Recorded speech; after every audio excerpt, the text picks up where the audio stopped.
Few questions remain as truths begin to be revealed and Ascension is now underway. It seems our time in the Ever After is coming to an end as the tree now approaches. But before I get into that, I will say spoiler warning for those who have not seen Episode 9 of RWBY Volume 9. I won't be showing the episode or any clips from it in this video, simply images of the episode and analyzing the events that take place. I'll leave a link in the description below so you guys can go to Crunchyroll and watch this amazing series there. I will also leave a link in the description below to my Twitch channel, where after this review goes live, we will be discussing the episode live on Twitch. I also stream every Tuesday and Saturday, which will continue after the season ends, so feel free to head down and leave a follow. Who knows, I might even be live while you're watching this very video. But getting into the episode itself now, it begins with the telling of a story, narrated by none other than Summer Rose. We now have Summer's voice in the show, and her voice actress as well. Summer is reading the tale of the girl who fell through the world to her daughters, a young Yang and Ruby who are peacefully asleep in their home. And she is reading seemingly the end of the story, as Alex has gotten to the tree, that there were many questions swirling around in her head. After all of the experiences and things that she's learned, the people that she's met and lost, would she still be the same person when she returned home? And then the leaves of the tree rustled, and she heard a final question. What are you? That is the final question that Alex was confronted with, and the very same question that Ruby will have to answer by the end of the volume as well. Before we learn what that answer might be, though, we see Jean riding atop Juniper, along with Weiss, Blake, and Yang, as they are fleeing Neo's mansion, obviously shaken and confused by what they just witnessed. They are heading back to the Paper Pleaser's acre, and Jean is questioning seemingly everything that he's been through. First Alex, then the Paper Pleasers, and now Ruby. What is it that this world wants? And as he gets back to the acre, he's questioning what it was that he's done wrong. And Weiss tries to comfort him, saying that we'll figure this out. But before they can actually come up with a plan, someone else comes to greet them. A star-shaped crystal person says that you're obviously upset. Is there anything that I can do to help? Could you please tell me what's wrong so I can help you? Are you hungry? Offers food. And Jean at first is just, refusing the help, but then realizes something and asks it what it is. And it introduces itself as the genial gems. And we see all of these other gems, which are obviously the Paper Pleasers that have been remade by the tree. But not as paper. They are now made of, gems, of crystals. No fire nor flood will harm them now. Their purpose there is to make the place beautiful. And as Jean witnesses all of them come together to raise a massive crystal in the middle of the lake, in the middle of the town that they once resided in as the Paper Pleasers, he realizes that these are the Paper Pleasers that have been returned. And he understands that by trying so hard to save them, he was actually preventing them from becoming what they needed to be. In his search for that rush of protecting someone, he was being selfish. And although he did get that rush, he also failed. And then Weiss tells him that he's being too hard on himself. That each of them have been saying that because they've failed, that they're no good. But Weiss points out that even the best huntsmen have failed throughout their lives. But that doesn't make them any less brave or good. And she looks at Jean while saying this. Jean and Weiss then share a hug, which Blake and Yang join in on as well. And then Jean says, surprisingly enough, that the cat maybe was right, that we just needed to accept our failures. And once they do, at that moment, all four of them are immediately brought straight to the tree. And I want to pause here for a moment and address a couple things here. First and foremost, notice how it's always Weiss that is there as that pillar of support for Jean, constantly offering him words of encouragement and just being there for him. The White Knight moments are certainly there this volume in the same vein that the Bumblebee moments were as well. So I think something might be building here, though we'll have to see how things turn out after the finale. And then secondly, this entire sequence felt just a little bit jarring, given everything that we had just been through in the last episode. After seeing your longtime friend that you have fought through many battles with, your sister in Yang's case, fall into a hole and you have no idea if they're okay,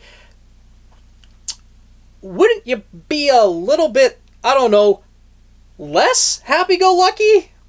When they all shared that hug, it's great that they're being there in support of Jean, but I feel like they should be just a little bit more traumatized, personally, because, you know, I get that Weiss, Blake, and Yang maybe have somewhat of an understanding that the tree isn't exactly death, it's more rebirth, it's things like that after talking with the paper pleasers, but, you know, they don't know for sure. None of them knows for sure.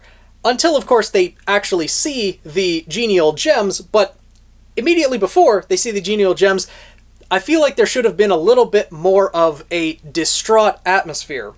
And I feel like they were brought to the tree just a little bit too quickly.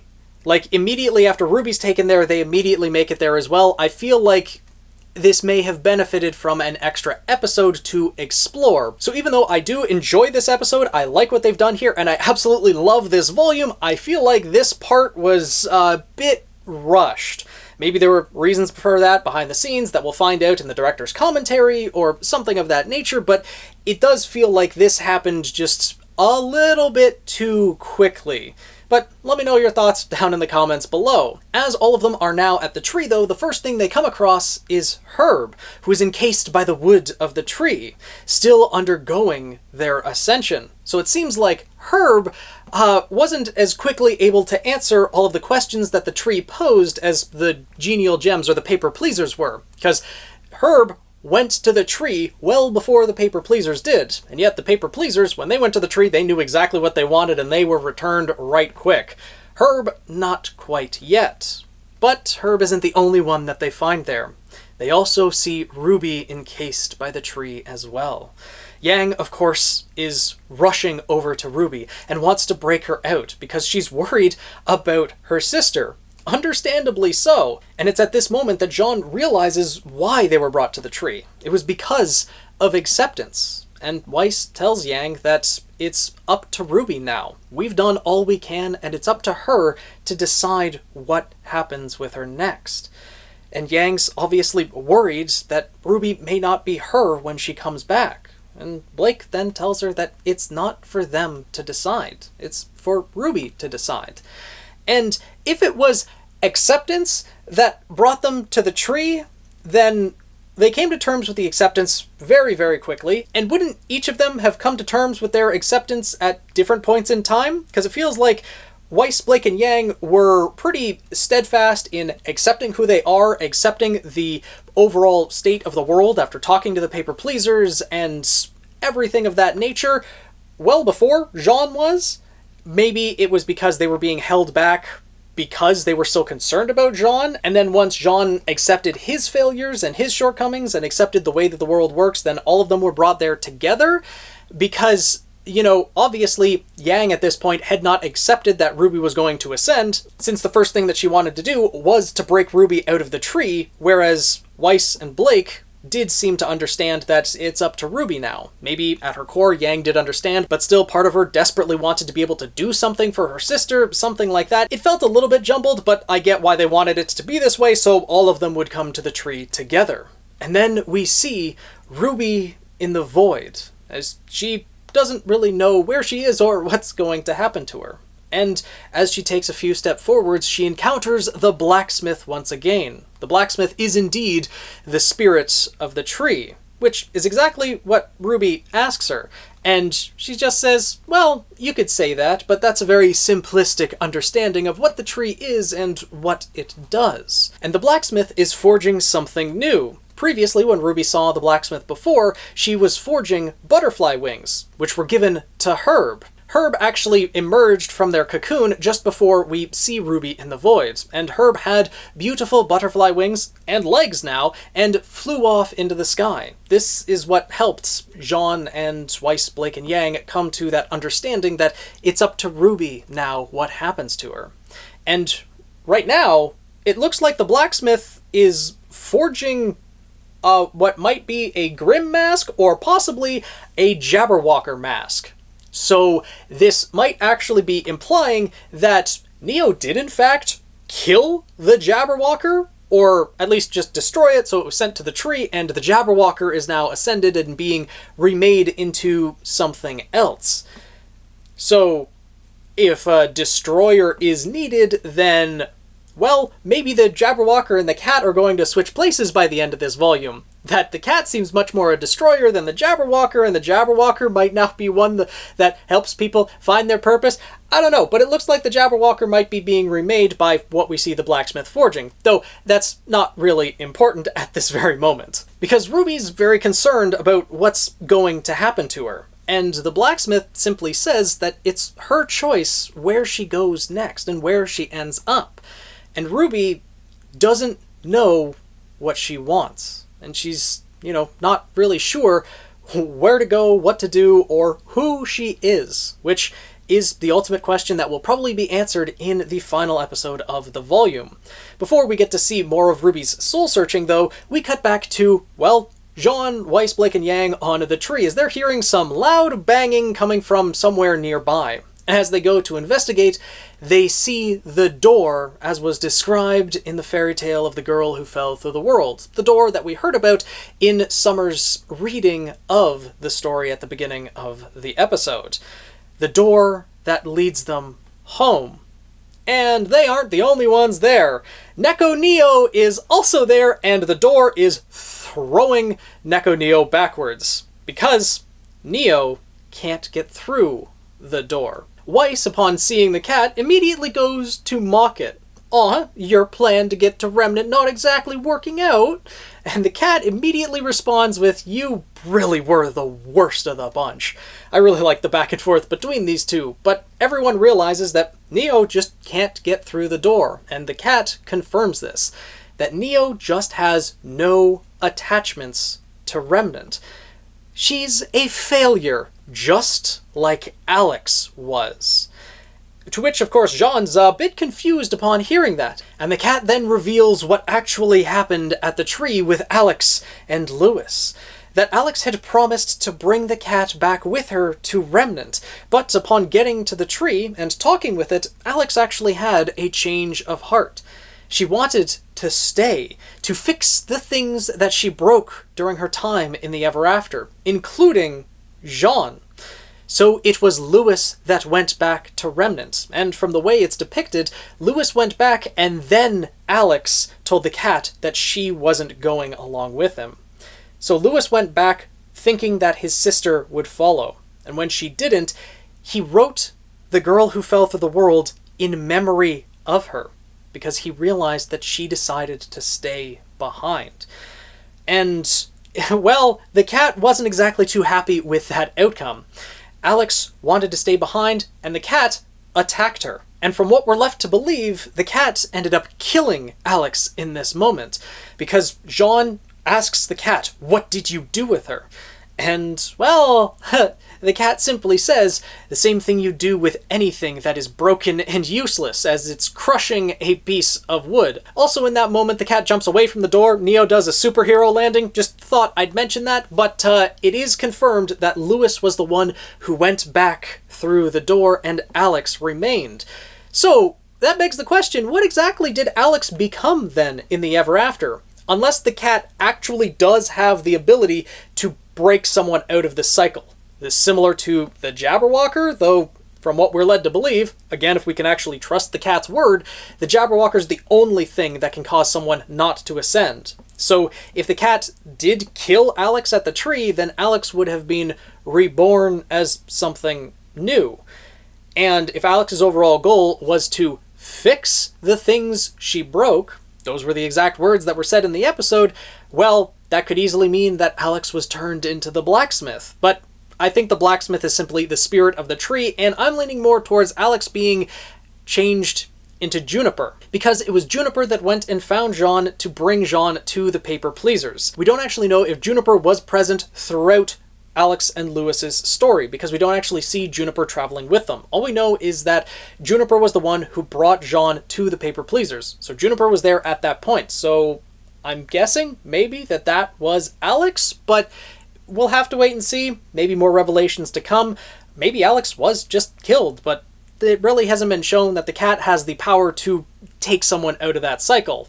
So we'll just have to see on that one, and I'm curious to know your thoughts on it as well. Jean calls the cat a monster for its actions, fittingly so, and the cat then goes on the attack as well, seemingly with nothing to lose, considering what it views as its only ticket now to Remnant, being Neo's body, is useless.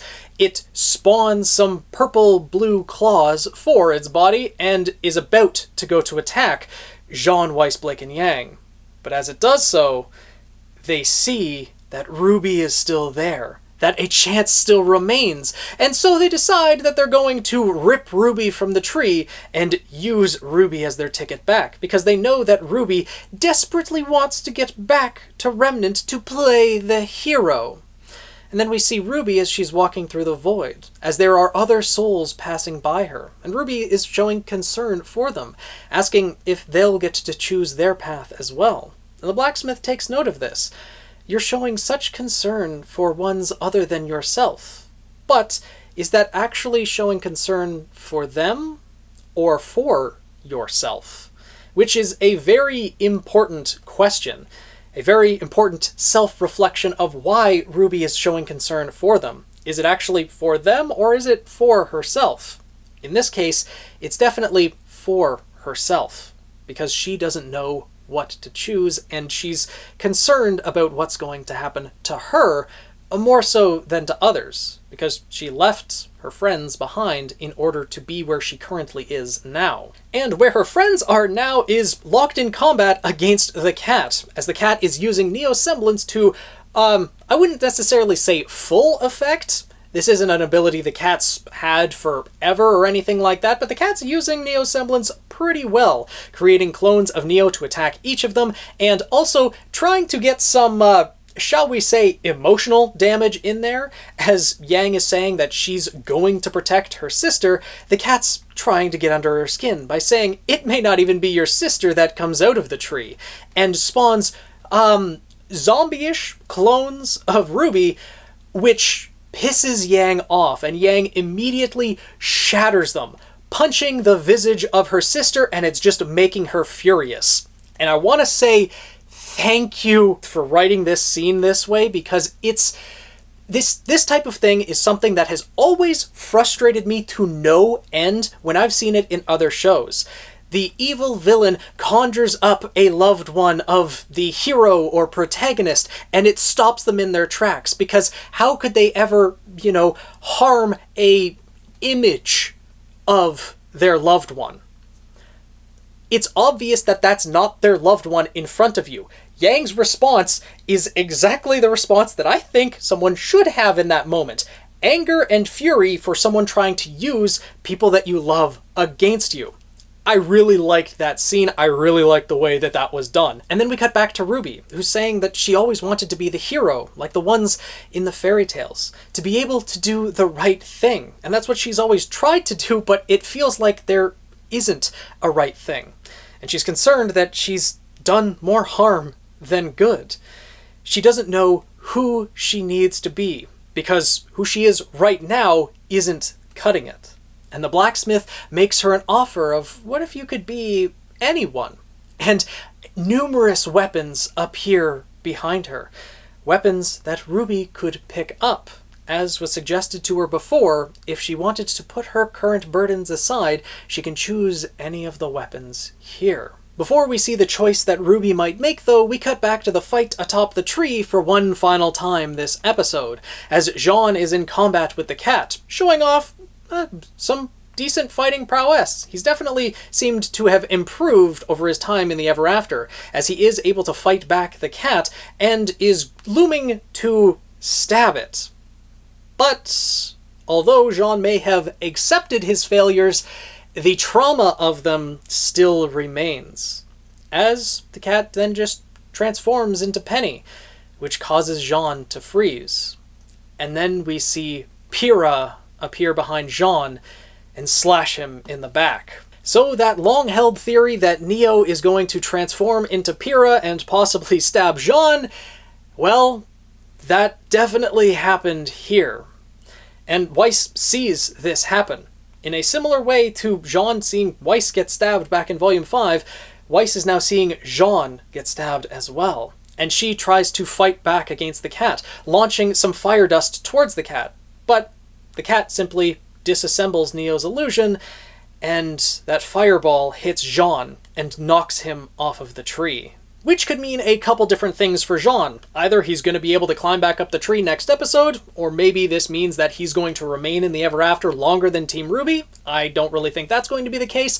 Or it could also mean that he died from this fall, and now he's going to be ascended and returned at the top of the tree as his younger self. Because I do think that Jean is going to ascend and be returned as his younger self, and since there's only one episode left, that's going to happen next episodes. It just kind of sucks that Weiss may have been the kind of push that Jean needed to get to that point, that she may have been the one to kill him. Maybe this might actually make her realize some feelings for Jean as well, thinking that he died in front of her in the same way that Blake saw Yang fall in front of her. But, you know, that might just be wishful thinking, maybe reading too far into it, but it's still...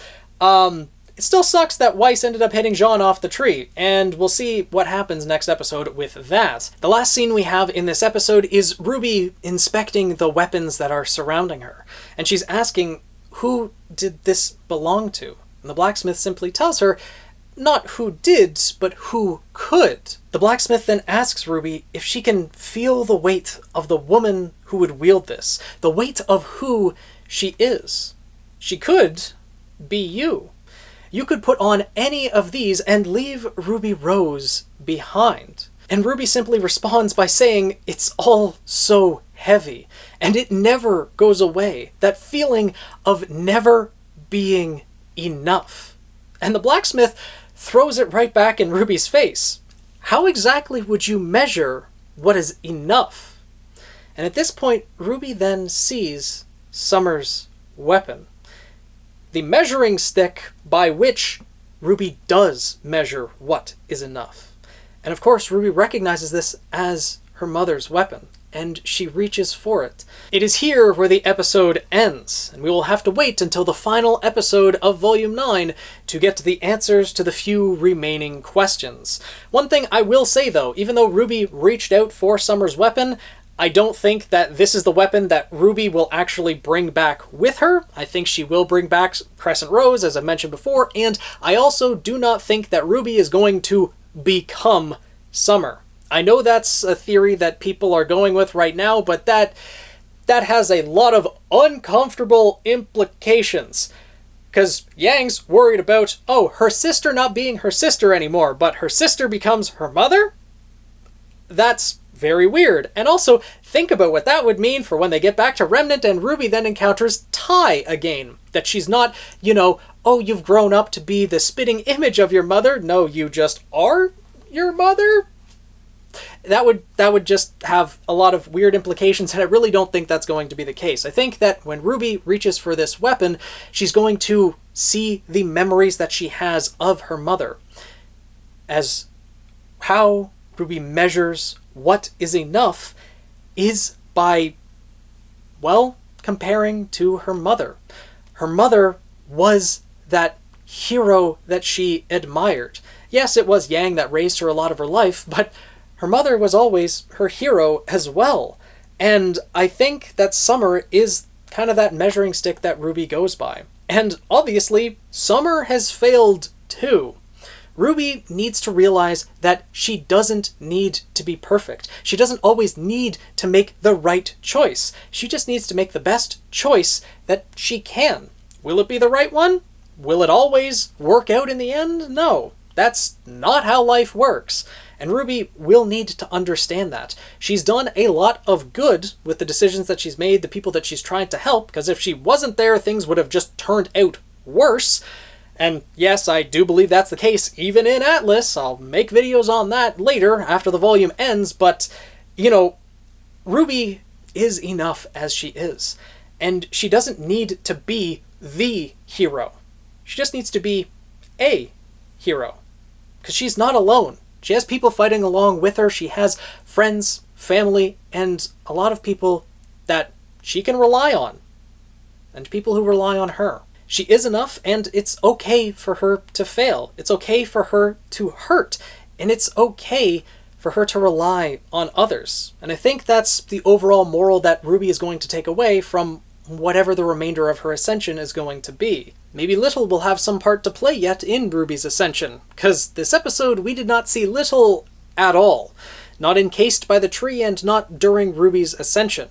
Little is a character that has been present in every single episode of the volume thus far, and now in this episode was nowhere to be found, so I'm guessing there's some big reveal with Little being saved for the finale that we will have to wait for and see on top of everything else. Overall, this episode hit a lot of good beats, but it did feel a little bit rushed. It's one of, if not the shortest episode this season, and it kind of skipped right from, episode 8, where Ruby was beaten down to her lowest point and chose to ascend, skipping us right to the finale. I love everything that happened in this episode, I just feel like it happened a lot quicker than I was expecting, and compared to previous episodes, the pace was a lot faster. I'm curious how it's going to feel once the entire volume is out and I can watch it all as pretty much one movie to see if it changes the perspective of it and, see how the volume feels as a whole. But overall, this was a very good episode, and the climax of the volume is upon us. We are certainly not going to be staying in the Ever After longer than this volume, and we are going to be returning to Remnant, and probably seeing Vacuo in the after-credits scene of the next episode, which will be the finale of Volume 9.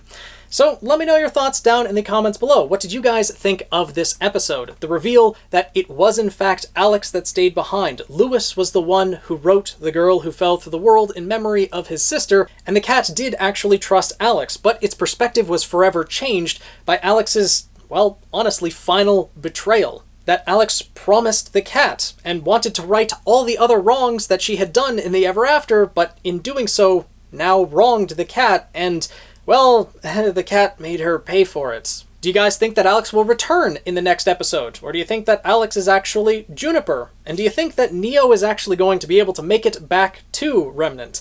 As the cat blatantly said, there is nothing that she has as an attachment to Remnant. She has no desire to go back. She really has no desire or motivation for anything at this point.